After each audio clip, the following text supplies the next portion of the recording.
Des dizaines d'enfants étaient présents à la visite médicale du samedi 20 juillet 2024 dans le cadre des préparatifs de la 3e édition de Tradimo Vacances prévue à Korogo, la capitale du Poro.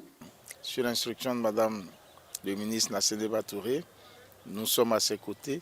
Elle a instruit tous les services qui gèrent la protection de l'enfant à l'effet d'être au service de Tradimo.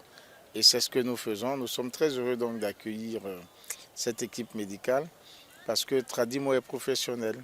La première étape à franchir, d'abord, c'est de réunir les documents afférents à la visite médicale et au dossier de l'enfant.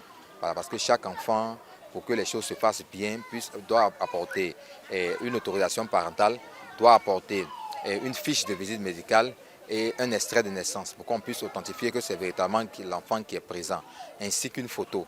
Voilà, donc on vérifie d'abord si tous les documents afférents sont là et après cette étape-là, on passe maintenant à la visite médicale à proprement dite. Accompagnés par des parents, des proches et d'encadreurs, ces enfants ont ainsi franchi une étape obligatoire pour être admis à l'édition 2024 du Tradimo Vacances. Cette visite médicale a été réalisée par des professionnels de la médecine. Il s'agissait d'évaluer les aptitudes physiques et psychologiques des Tradimorennes et Tradimorois à l'orphelinat Gasson de Bingerville. Les enfants résidant à l'intérieur du pays feront leur visite médicale dans leurs villes respectives et transmettront leurs résultats aux organisateurs. Dès qu'ils rentrent ici, on prend le poids, on prend la taille aussi. Voilà. Et puis, par la suite, on vérifie au niveau de leur carnet de vaccination si les vaccins exigés sont à jour. Et ensuite, on leur demande si il y a des antécédents médicaux au niveau familial ou bien à leur niveau personnel. Voilà, nous donnons ces renseignements-là avant que le voyage ne puisse s'effectuer. Il y a des maladies comme par exemple la rougeole, mais une maladie qui peut être contagieuse. Voilà, si l'enfant souffre d'une telle maladie, il est obligé d'être mis un peu à l'écart, qu'il soit traité, rétabli avant d'effectuer le voyage. Impressionnés par le dispositif mis en place, les parents ont réagi. Pas de piqûres, ce que les enfants craignent, non, il n'y a pas eu d'injection, juste des informations. Moi, je suis de Korogo, donc quand j'ai vu que c'était à Korogo, j'étais très heureuse parce que mes enfants, on va dire, celle qui va en colonie n'a pas eu encore la chance d'arriver chez moi à Korogo, donc c'était une opportunité pour moi. Et Korogo, c'est une belle ville avec beaucoup de sites touristiques à visiter. Et avec Tata Naomi, on est confiant, on sait que tout va bien se passer, la sécurité, etc. C'est la première expérience, mais déjà avec ce que je vois ici, l'organisation, je pense que tout va bien se passer.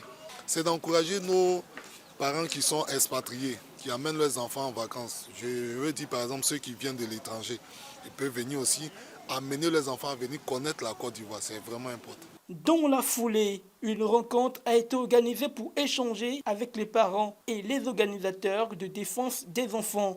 Durant plus d'une heure, Tata Naomi, l'initiatrice de l'activité, a révélé les grandes lignes de la colonie. Elle a insisté sur le traitement royal réservé aux enfants qui auront droit à 5 repas équilibrés par jour. Petit déjeuner, déjeuner, dîner et 2 goûters. Pour rappel, Tradimo Vacances est une colonie de vacances alliant tradition et modernité.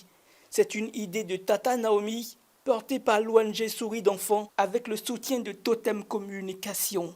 Tradimo Vacances vise à allier tradition et modernité, envie d'occuper sainement les enfants durant la période de vacances scolaires. Elle se tient cette année du 26 juillet 2024 au 9 août 2024 dans la région du Poro, avec la participation attendue de 103 pensionnaires enregistrés à la fin des inscriptions.